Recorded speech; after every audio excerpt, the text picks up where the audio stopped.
guys, welcome back to the Orange Appeal. I'm Mahita. I'm Kirti. And I'm Lauren. Joining us today is the Assistant Dean of Career Development at Moritz School of Law at OSU, Dean Watkins.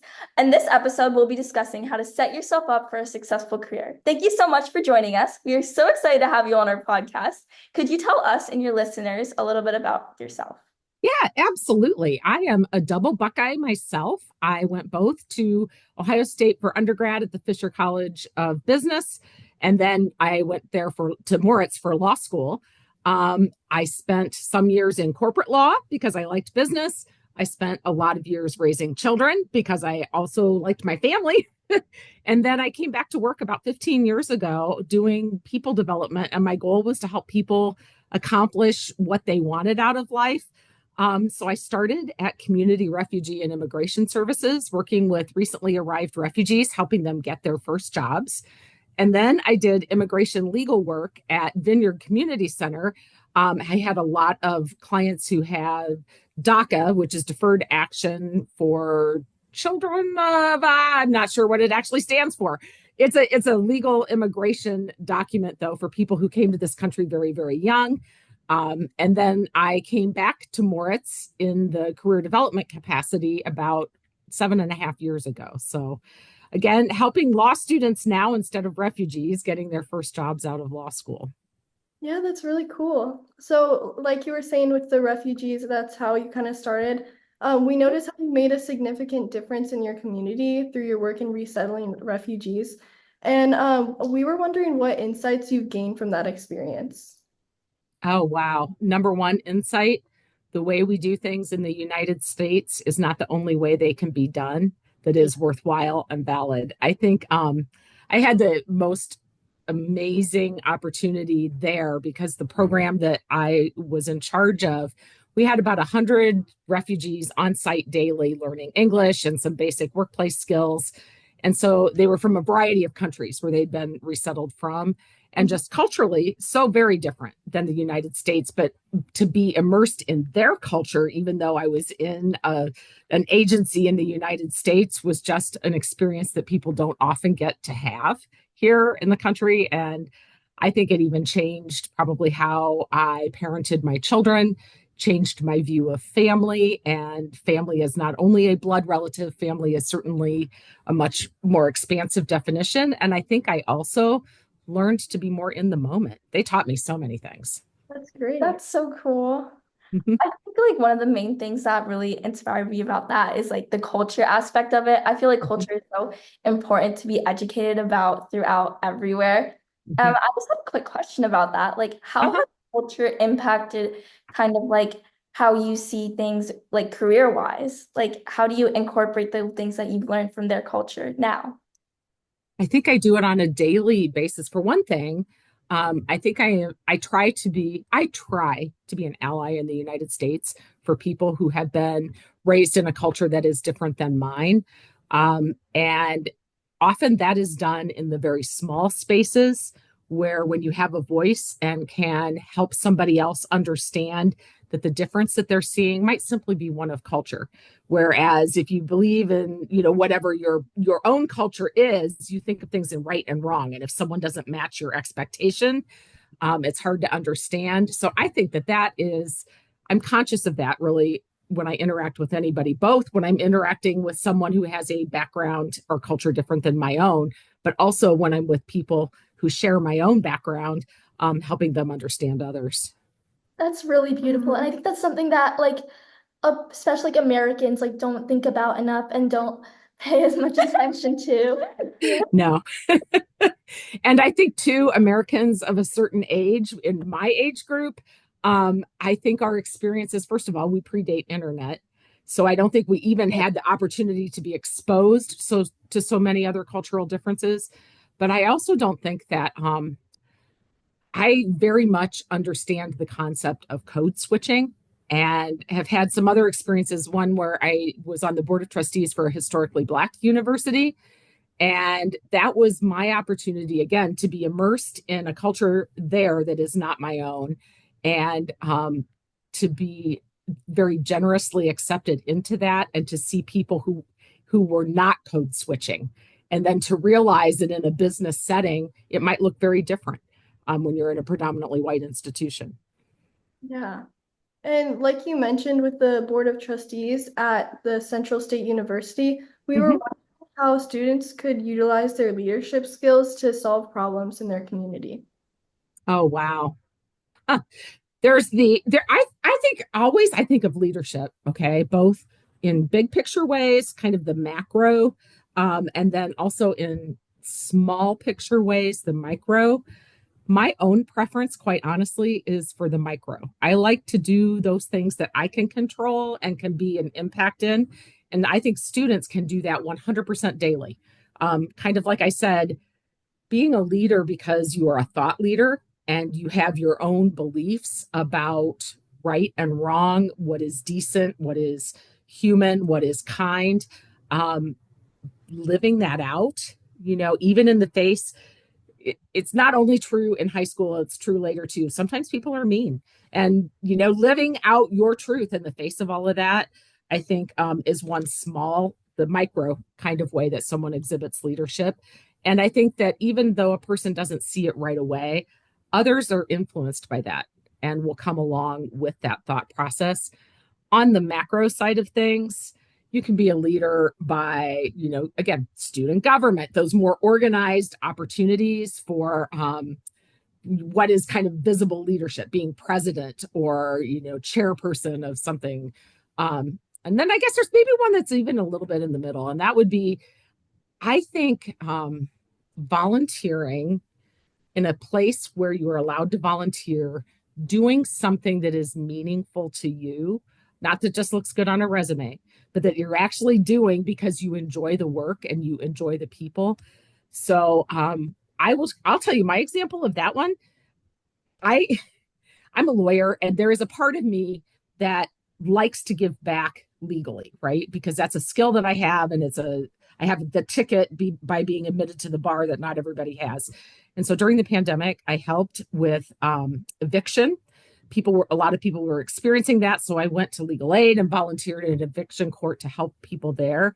And you know what I really discovered is it just felt like more work to me, that I was not in the mental space at that time. It's good work, it's important work, all of that, but that I needed something else for me that I loved.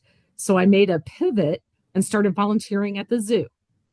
And I Oh, was one of those people in the dark green shirts at the zoo that helps people, pet the oh gosh, the stingrays or feed the giraffes. That was my favorite, was feeding giraffes little pieces of lettuce. But also it's valid because our zoo is able to expand what it offers to people as a community, because they have hundreds of volunteers. That's right. pay that they don't have to pay out to people, so they can expand the services that they provide. So there's lots of different leadership opportunities, but find the ones that you really like. Right. Yeah, that's great. Sorry. There you go.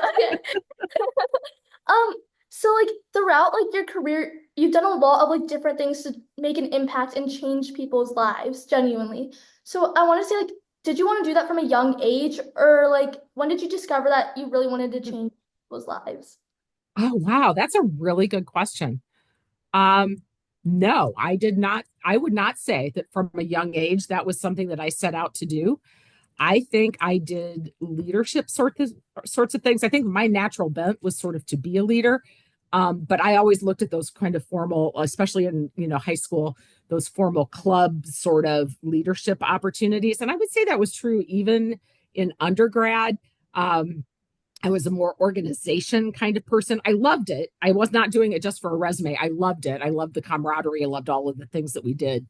But and then going into the practice of law representing corporations, I liked that because I liked the mind puzzle of business.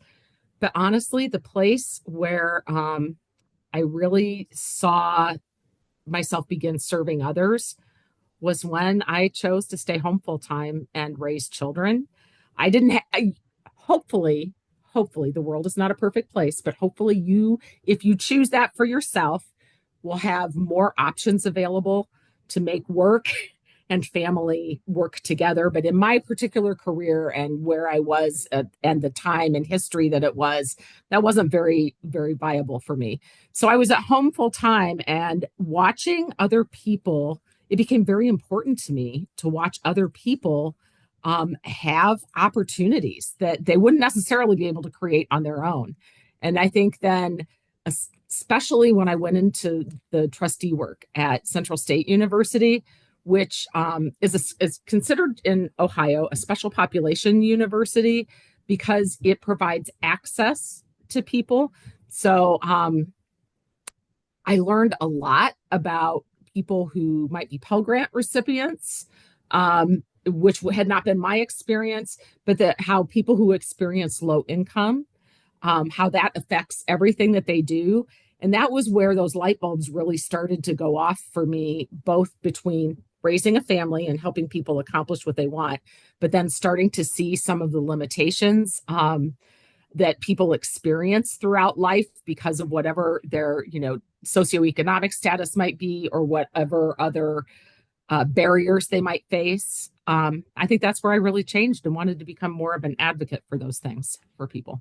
That is so inspirational. I really like that. Thanks And for helping me reconnect to it. Sometimes my job on the daily is like, oh gosh, I gotta go to work. There yeah, are deeper reasons why I do it.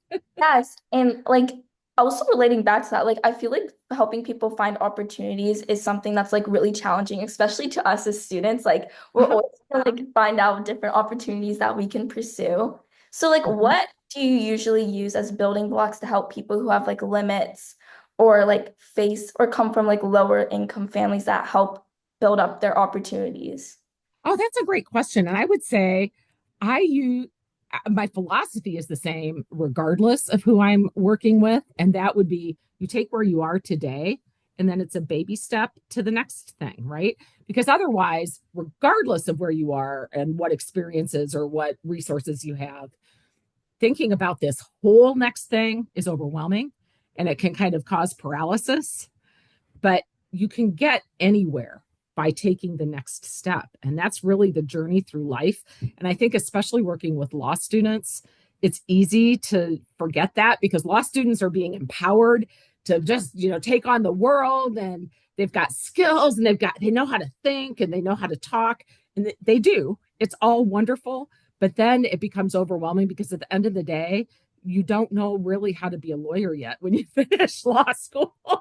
You have to get out and practice. And there's a reason it's called practice. It's because you continually get better at it.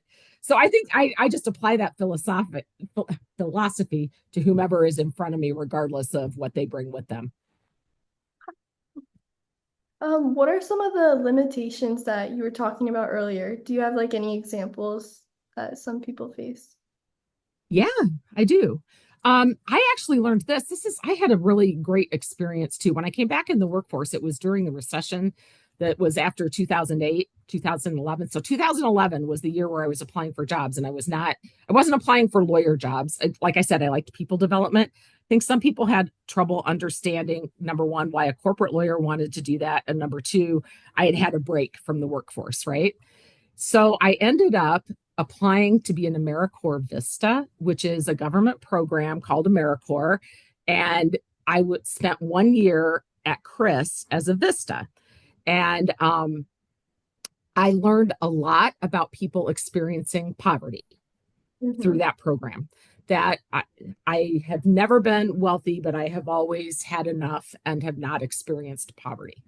Um, it was really eye-opening to me that the barriers that people experiencing poverty in this country, it's a very different life, and it is really, really hard to get ahead.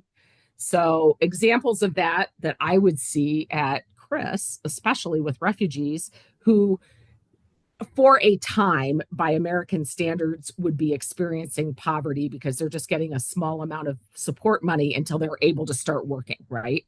And get going. But in Columbus, Ohio, we have limited mass transportation. CODA, I think, is trying to expand. I think they're looking at things with e-bikes, all of that kind of thing. But if you live in a certain part of the city and the only jobs available to you are, if you live in the north end of the city and the jobs available are down in Grove City toward the south end, it can take almost 3 hours on a bus to get there if you can get there. And it was very hard because you didn't have, those people did not have the resources yet to be able to purchase a car. And then you would have them not wanting to take a job because legitimately to be away from home and their families, to include all that travel time on a regular day, it was very challenging to watch that match. Also, when you are working an entry level job, say in one of the warehouses here, if you miss work, you have a very strict policy regarding missing work. It's not like some professional jobs, you might have more flexibility. They will say you have so many sick days per year, but that might not be the case there.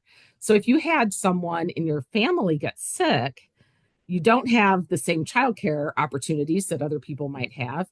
So you have to stay home from work, and that could mean losing a job. And then that cycle starts all over again. So what do you think we can do as like a city to improve these limitations and try to like help them? I know Oh, wow. That's a big question. That's a big question, and it's one that cities the world over struggle with. I do actually, I think that public transportation is an important piece of it.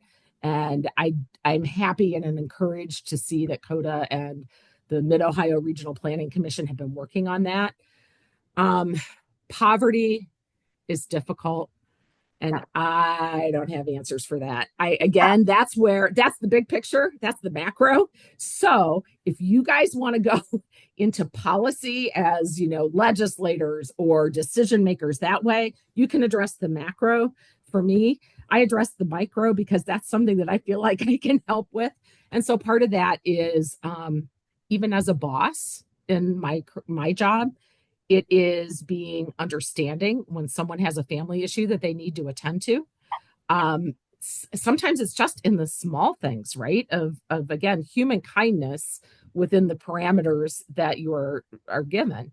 You want to make it so that people can continue working, and I think that that's more of what I do, is just in the small things. Also educating people about opportunities that they might not have known about before.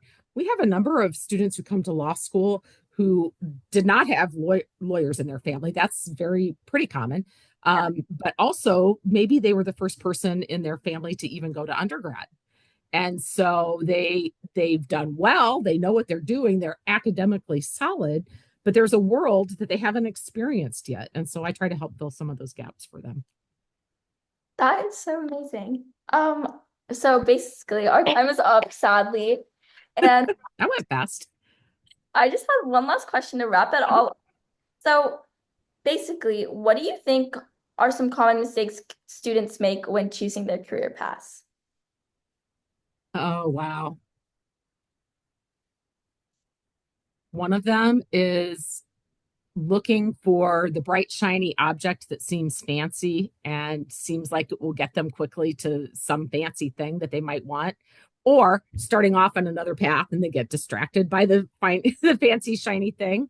I think generally in US culture, we teach our children to achieve, and we want them to be on a path toward achievement and success.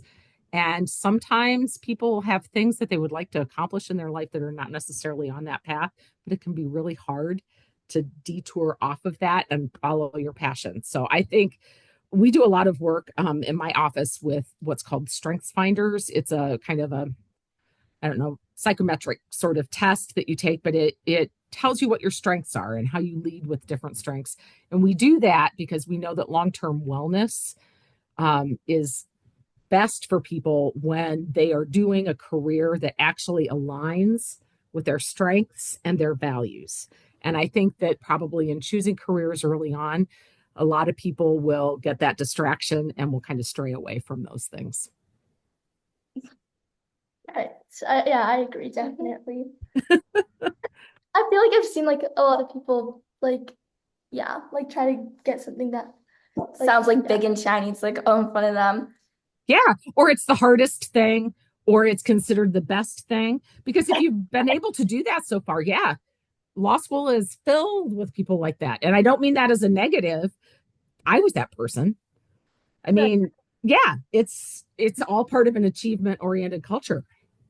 Yes. This was such a helpful interview. Thank you so much for Good. on this week's episode. It was so great to talk with you.